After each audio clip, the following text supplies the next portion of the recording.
mon hôtel pour la nuit. Enfin, c'est pas tout, mais on se pèle un peu à 4800 mètres là. La vue est belle, hein, mais...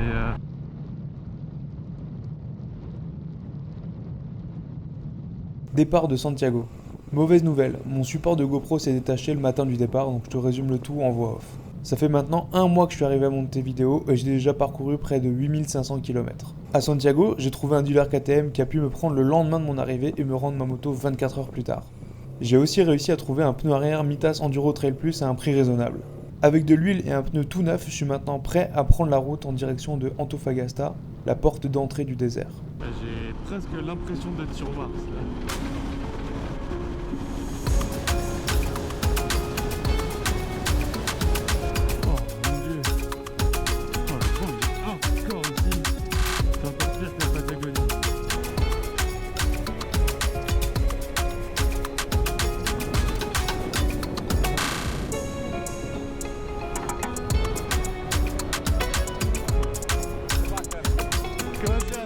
Super sympa ce petit monument, mais par contre c'est vraiment genre au bord de l'autoroute.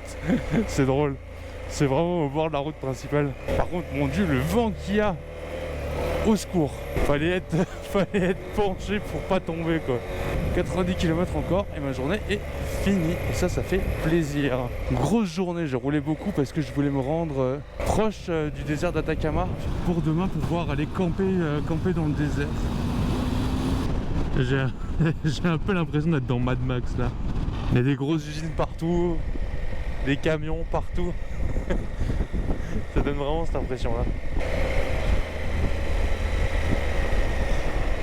Bonjour et bienvenue à Antofagasta, une ville minière du nord du Chili.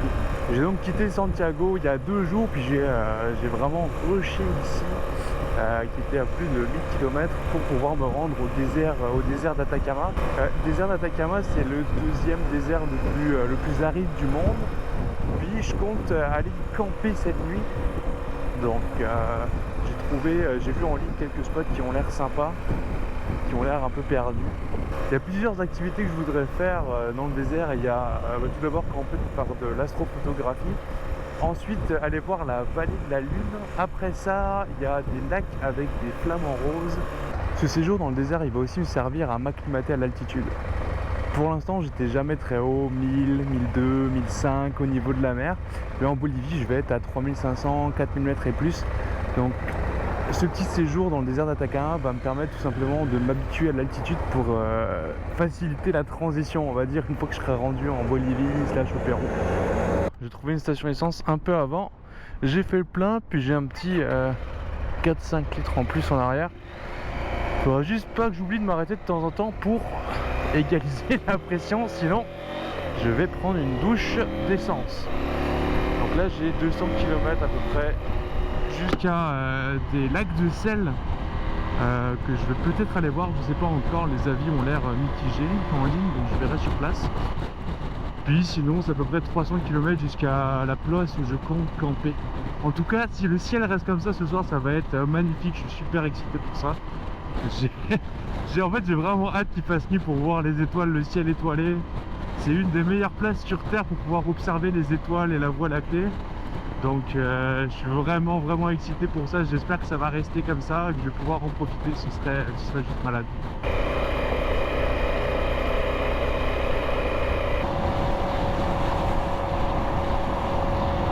Bon, apparemment ici il y a quelques petits lagons à voir, puis il y a une zone de pique-nique avec de l'ombre, donc ça c'est le fun. Apparemment avant on pouvait se baigner dans un des lagons, mais c'est plus le cas, donc ça c'est vraiment dommage. Parce que je me serais bien baigné. Mais au moins je vais pouvoir me reposer à l'ombre un peu, patienter un peu à l'ombre avant de continuer mon chemin.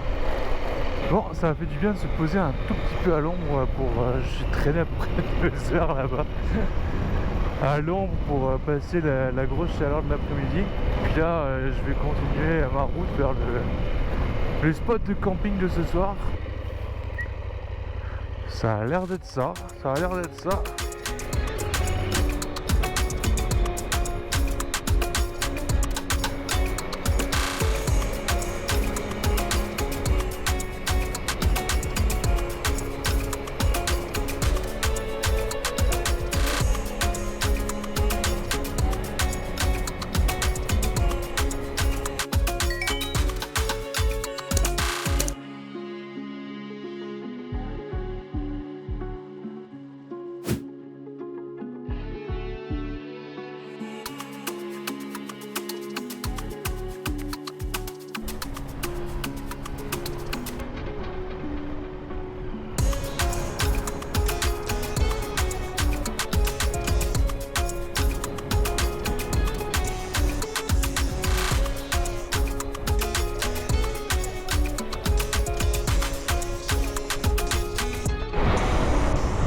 my god, c'est magnifique.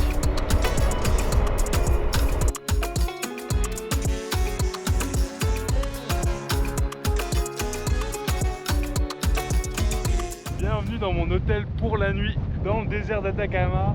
On est à peu près à 3300 mètres d'altitude, puis je suis seul au monde.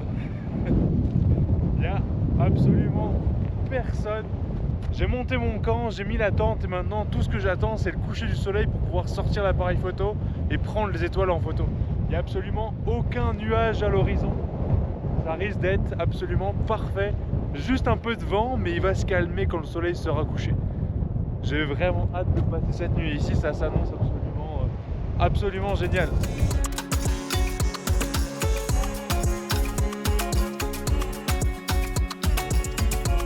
Bon matin et re-bienvenue dans le désert d'Atacama. Le spot de camping était vraiment parfait, un peu venté au début puis ça s'est calmé, mais sur le plateau la vue était magnifique. J'ai pu prendre toutes les photos que je voulais avant que la lune se lève. Premier objectif ce matin, rejoindre la route principale sans prendre une débarque dans le gravier. Je pense que c'est un bon objectif. Et la deuxième chose, 25 et quelques kilomètres pour y aller. En tout cas on se dirige vers là-bas ce matin. Et cet après-midi, peut-être aller voir les flamants roses. En tout cas, la vue pour descendre ici, elle est juste géniale.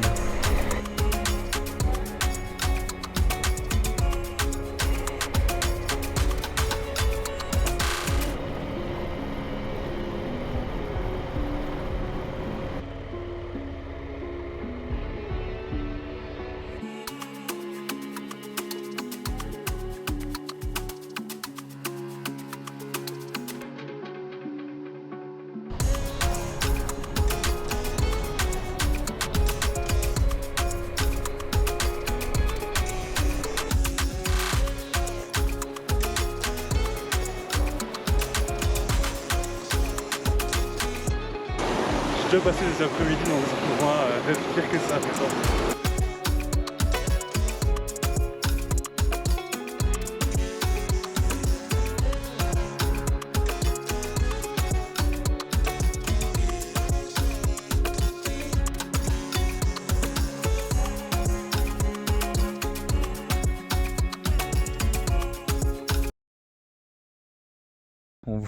On voit sans doute pas grand chose, mais je pense que j'ai jamais vu un ciel aussi étoilé. J'espère que les photos que j'ai prises vont bien rendre. Là je vais mettre en place la GoPro pour la nuit. L'appareil photo, l'Insta360, puis je vais remplacer la GoPro. C'est juste génial. Puis là on est à 4300 mètres, il n'y a aucun bruit, il n'y a personne. C'est juste fou.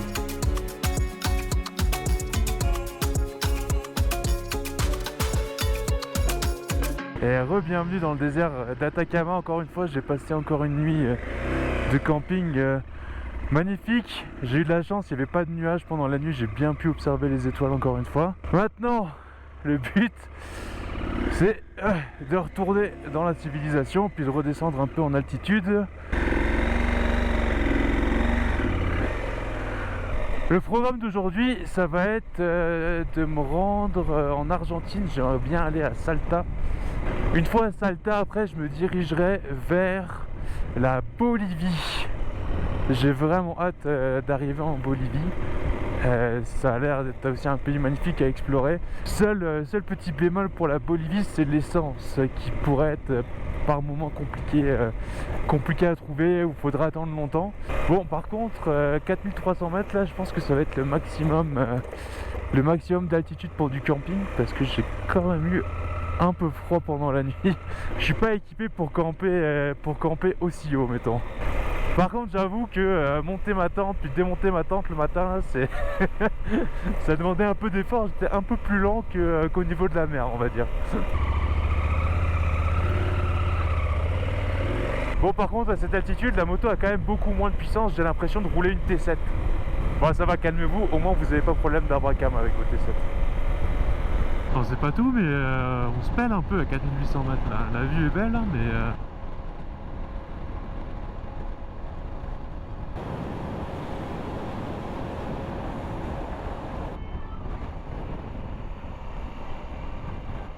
bon, Ça va être la dernière fois que je passe normalement la frontière entre l'Argentine et le Chili.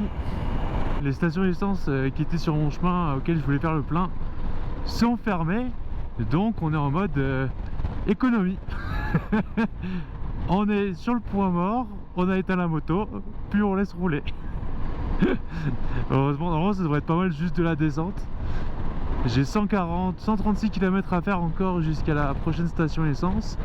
Puis mon autonomie indiquée restante était de 130 km. Donc on essaie de gratter ce qu'on peut. Allez, un peu plus de pente s'il vous plaît. On est un peu lent là. Allez.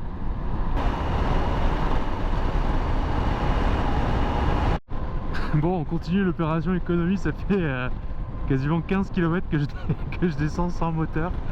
Ça se fait vraiment bien. Juste dû allumer une ou deux fois le moteur pour dépasser des bus. Mais autrement, pas relax.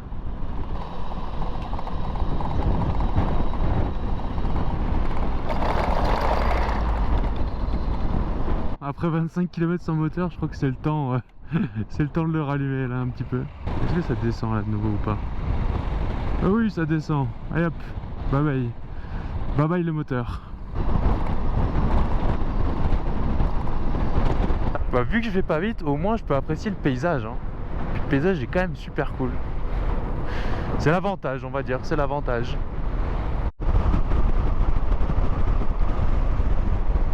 Malheureusement, mes heures de descente, mes kilomètres de descente gratuite arrivent à leur fin.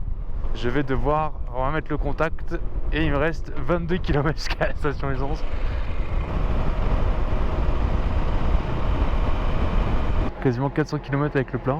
Je pense que j'aurais pu rouler toute la descente, mais mieux vaut prévenir que guérir. Puis on va voir combien il va réussir à mettre dans le réservoir.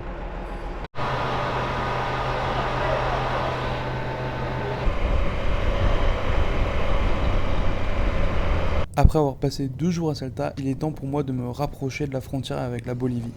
Pour cela, j'ai décidé de passer ma dernière nuit en Argentine, dans la petite ville de Iruya, perchée dans les montagnes.